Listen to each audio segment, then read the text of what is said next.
James W. Moore wrote a book a few years back called When All Else Fails, Read the Instructions. And then there was a story of a woman who had been called to testify in a very emotional court case. It had raised the emotions of the community, and many people were in attendance, and it had one of those lawyers, one of those lawyers that badger people.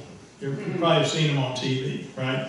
They just keep going at them, they get louder, and they keep asking the same question, over and over again, trying to rattle them. You've seen that, like on TV and stuff, or in the movies, or hopefully you haven't seen that in court. You haven't had to be in court, but that's how this lawyer was. This is how the prosecutor was, and he had this lady on the stand, and he was just going at her. I mean, he'd get close to her and start yelling and start pointing and doing gestures, and he was very livid, very emotional, so to speak. And the elderly woman just sat there and she prayed. She said, "Lord, just give me the right words.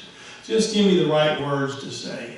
And the more she prayed, the louder he got, until he finally, how they say a whole lot and then they ask a question at the end? Kind of like the politicians doing these. Anyway, so he got there and he asked the question, and she leaned forward and looked him square in the eye. She said, "I'm sorry, I didn't get all that. Can you scream it at me one more time?" Well, of course, everybody lost it in the courtroom. Even the judge was laughing, and the lawyer just said, "No more questions. Just forget it. Just forget it." They had gotten the best of him. But sometimes, don't we get a little loud? You ever gotten loud with somebody? Yep. Yeah? Mm-hmm. You ever gotten angry with somebody? Not this group, but you might have known somebody. You ever gotten angry? Seen somebody get angry with people? Right? Yeah.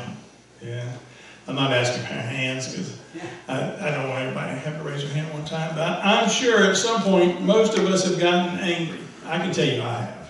At least I can speak for me. I've gotten angry before.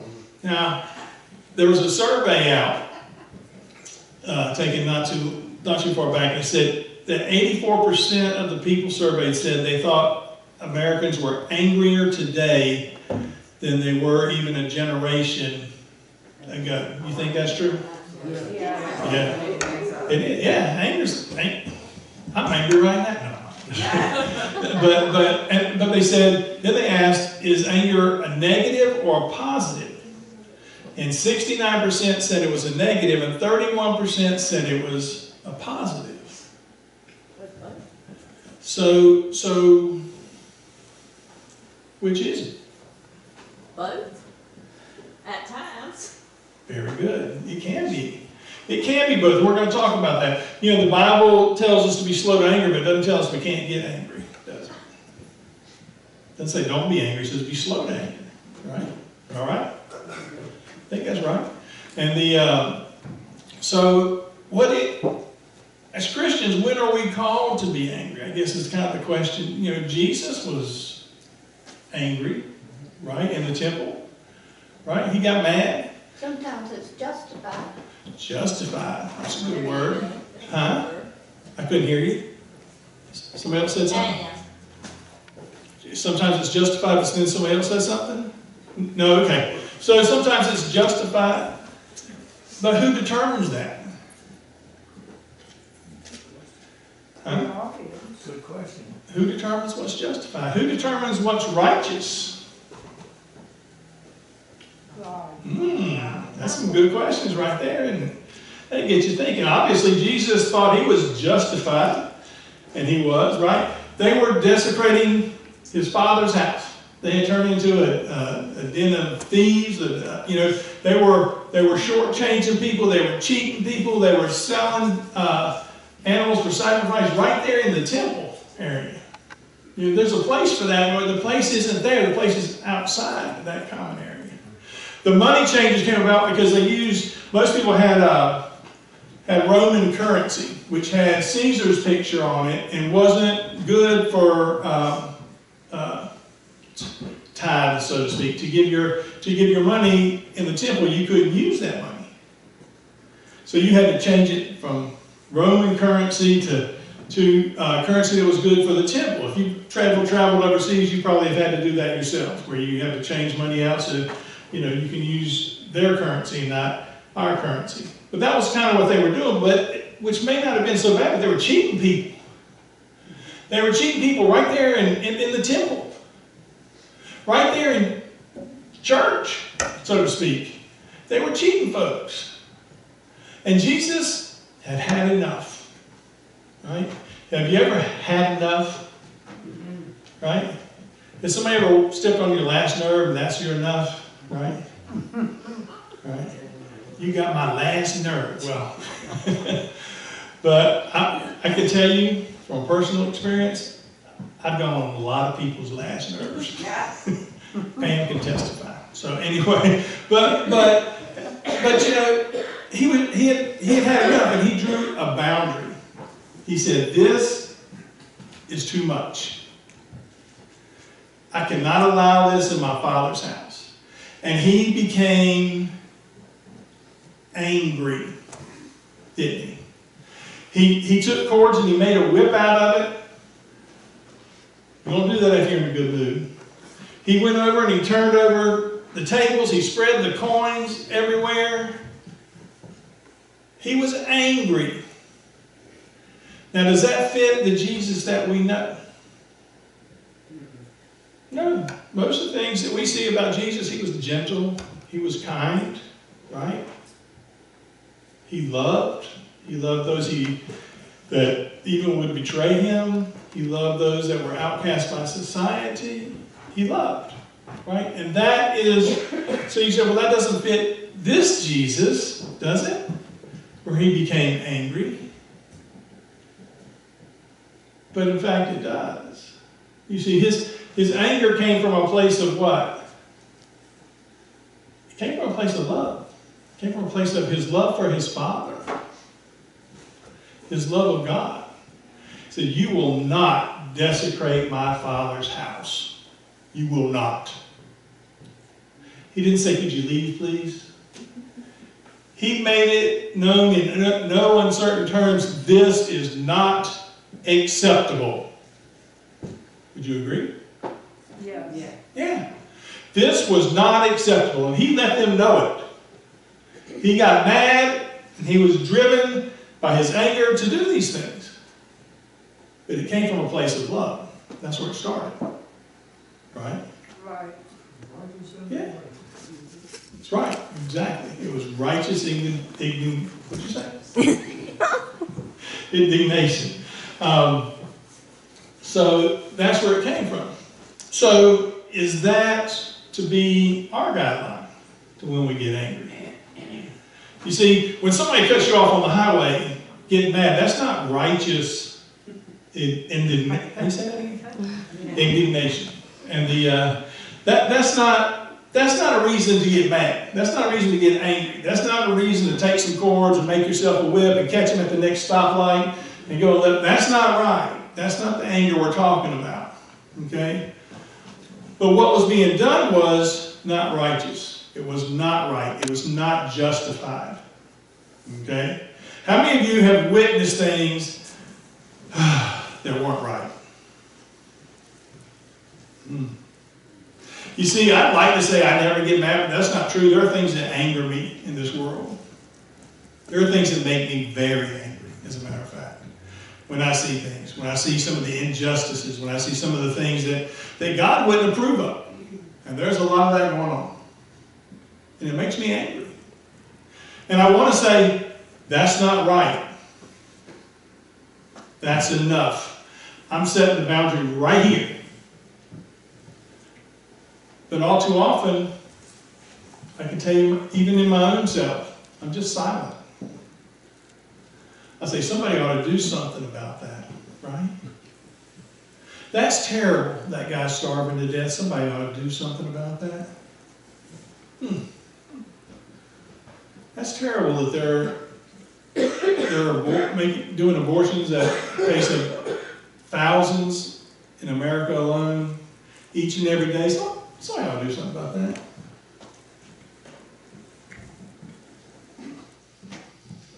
That there's more people in slavery today than at any other time in the history of the world?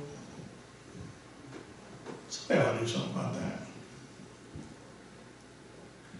That we have children being kidnapped and traded in sex trafficking. Somebody ought to do something about that. You see, if those things, and that's just a few, if those things don't make you mad,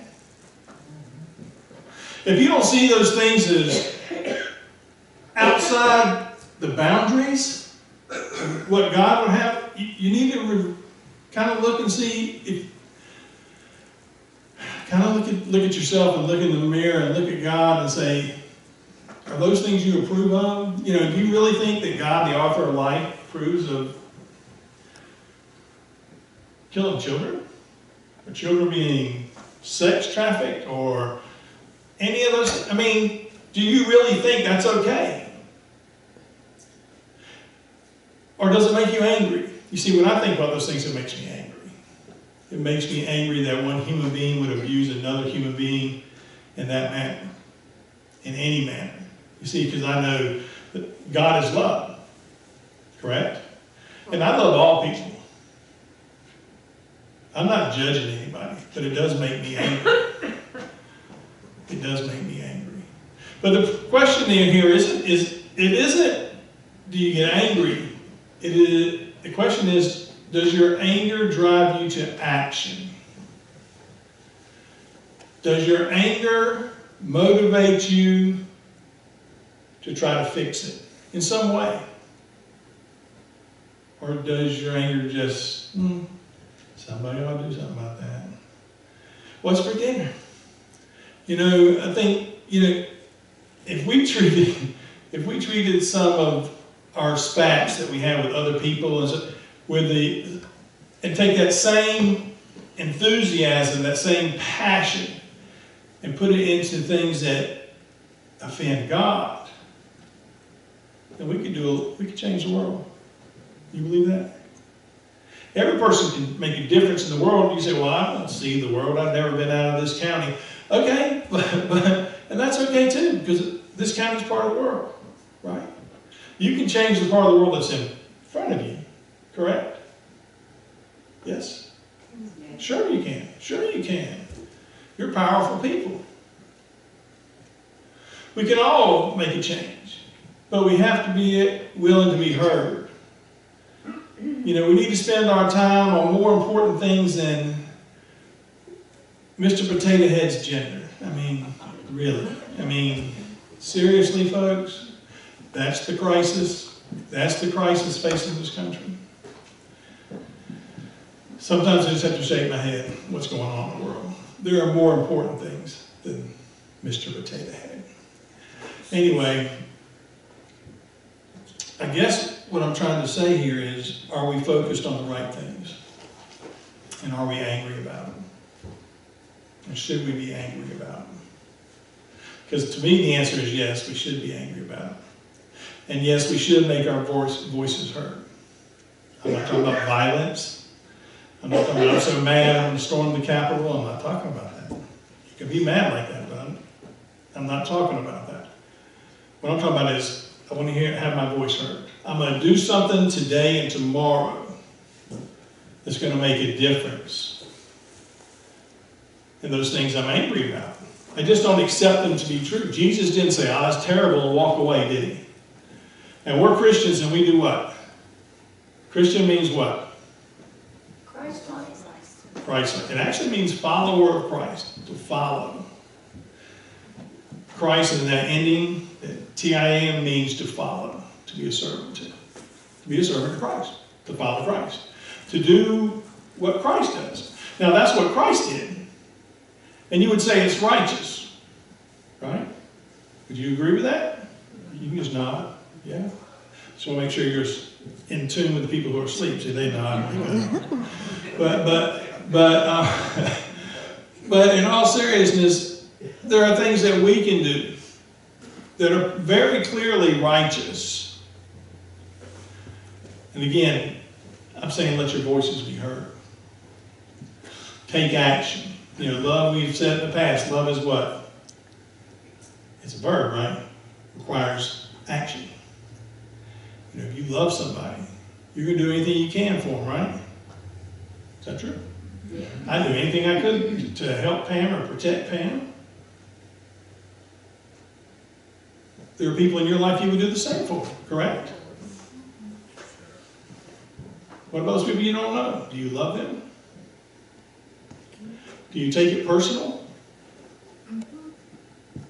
Let me ask you this. Most of us are well beyond childbearing age.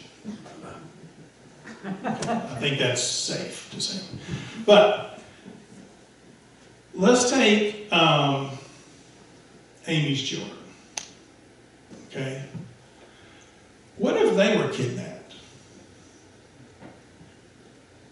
Would you be enraged? Would you be furious? Would you do anything you could to help find them? To track them down? Well, you know, all those people who are being kidnapped are somebody's babies. They're somebody's sons or daughters.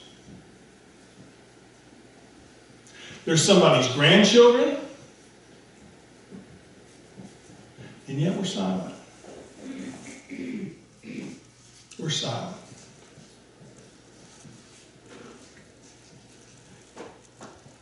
It barely gets a mention in D.C.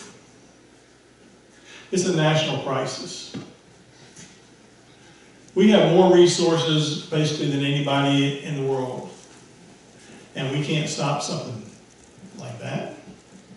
We can't let our voices be heard to where our politicians know that, because the only time they move is when they feel like they're going to lose a vote. So if they realize that we're not going to be silenced, we're not going to just walk away, we're not going to be quiet, that we're going to be heard. And we're going to be heard because I'm mad and I'm not going to take it anymore. I'm mad and there's a boundary there that I don't want people to cross. There's a boundary there that says you can't take our children. Are you mad? You're not mad. Charles isn't mad. Okay. Charles has a different thing he's mad about. Go ahead, Charles. Since I called you out. I was in a business that was difficult at one time, and I always told my people, do not let them make you mad. You don't think clearly when you're mad. To disapprove of something does not mean you're mad. Right. And Jesus didn't have to be mad to attack something wrong. He just had to be right. So I don't use the word mad. Okay, I get where you're coming from. I disapprove. That's why it says be what? Slow to anger even, right? In other words, keep your head about you. Right. Keep your head about you. If you not think clearly, and you'll make a mistake. Right, because you want to not only want to choose the right person to speak to, you want to have the right problem to speak about, and you want to make sure you're right, and you want to make sure it's the right time and it's the right place. Is that fair? That's fair, and you do not have to be mad to take an aggressive action against something that's wrong. Okay, I'll take you at that. But you get my point. I get your point. You need to be moved You need to action. You need to disapprove. You need to think clearly and take action. Amen. Okay. I'll concede. But if you want to get mad and take action,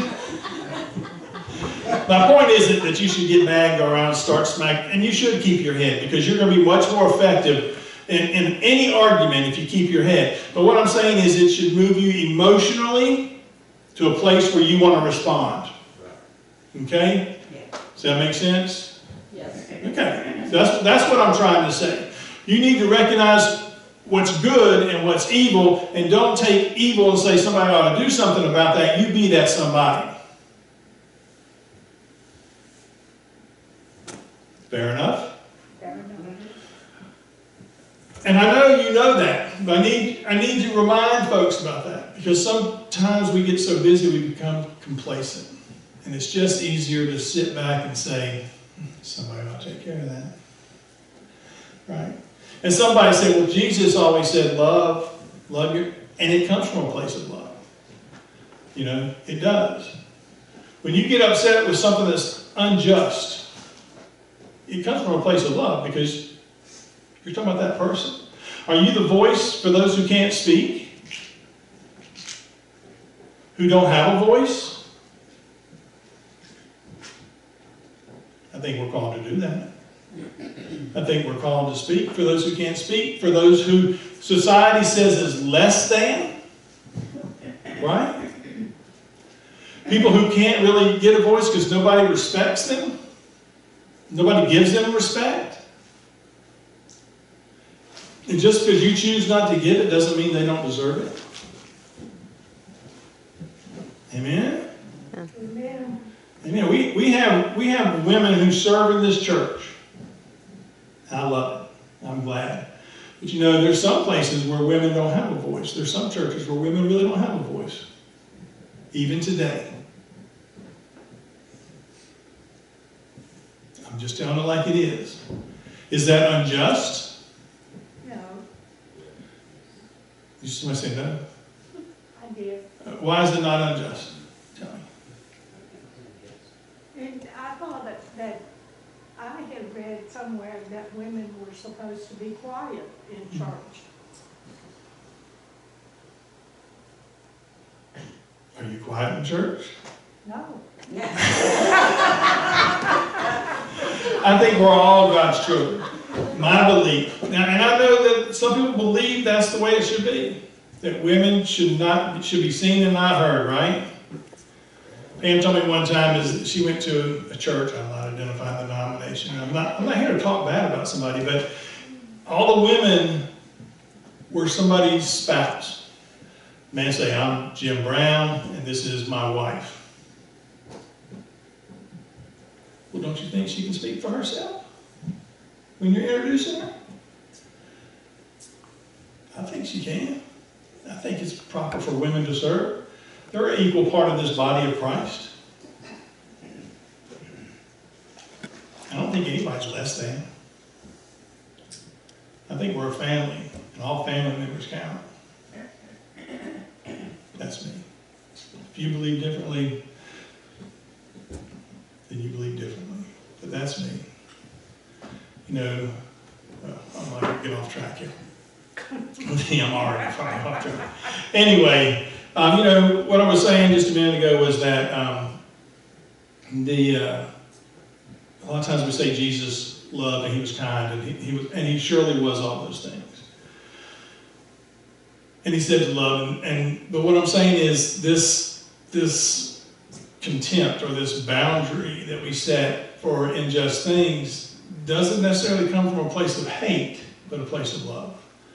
And it's okay to be mad about things that are done that aren't right and to identify them and work towards them. And I don't know what you're doing today. Maybe you have a cause, you know. Maybe, you know, they say, well, how would I fight like abortion? What if you helped out all the teenage mothers that decided to keep their babies? You know, oftentimes we say, I'm pro-life. I'm pro-life. Well, what are you doing to support that? You say, I want you to keep your baby. Okay, are you going to help them? Or you just say, somebody ought to take care of that?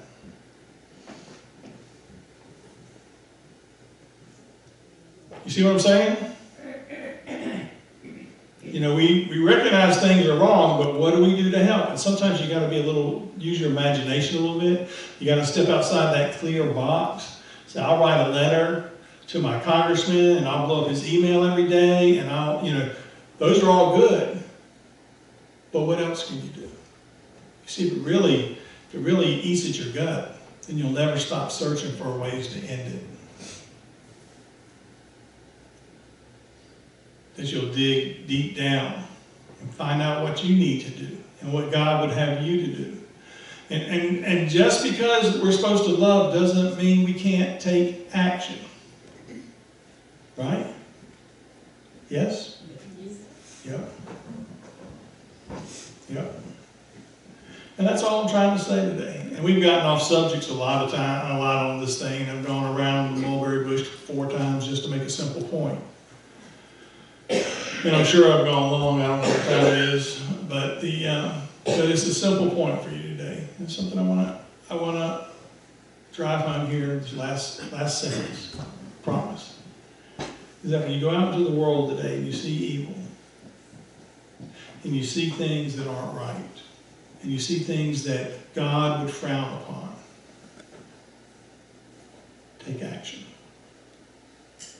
Don't just sit by and say, somebody should take care of that, because you're that somebody.